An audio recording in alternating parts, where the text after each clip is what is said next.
Amado seja por toda parte o Sagrado Coração de Jesus, eternamente.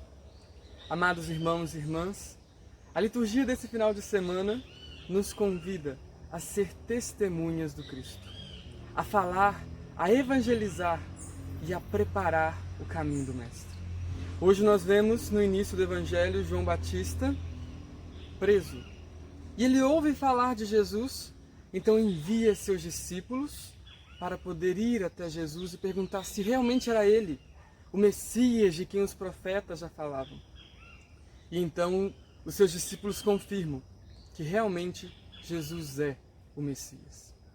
E João Batista enche-se desta alegria e depois dali ele continua a pregar e a falar em nome de um Deus. Mas não de um Deus que viria, de um Deus que já veio e que estava no meio deles. Interessante essa perspectiva de preparar o caminho do Senhor. Várias e várias vezes o Evangelho nos retoma esse termo, prepare o caminho. Mas como é que nós preparamos o caminho do Messias? Como é que nós preparamos o caminho do reino de Deus? É muito simples e ao mesmo tempo muito complicado. Não há como preparar o reino de Deus sem sair da sua zona de conforto, sem ir até o outro. O caminho que nós preparamos não é uma estrada que a gente tem que capinar, que tem que cavucar, que tem que cortar a mata, não.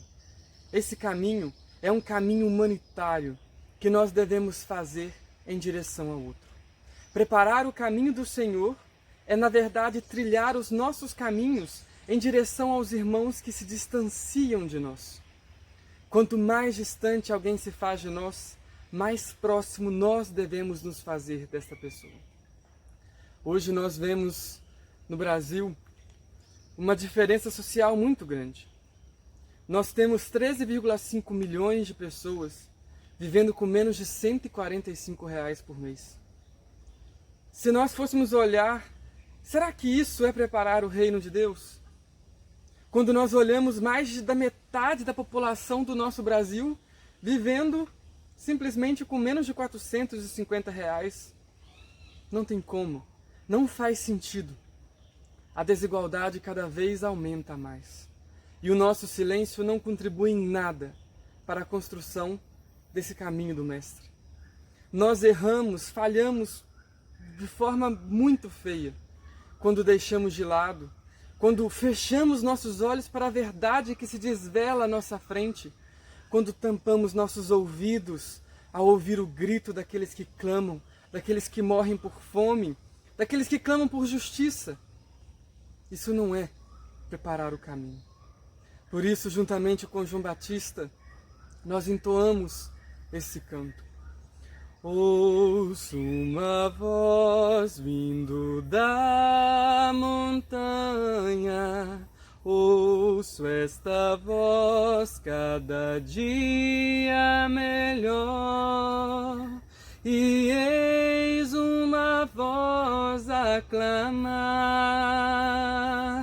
preparai o caminho, preparai o caminho, preparai o caminho do Senhor. Meus irmãos e minhas irmãs, preparemos esse caminho, um caminho que nos leva à construção de um reino, não do reino dos homens, mas do reino de Deus, de justiça, de igualdade e de paz. Que Deus nos abençoe, em nome do Pai, do Filho e do Espírito Santo. Amém.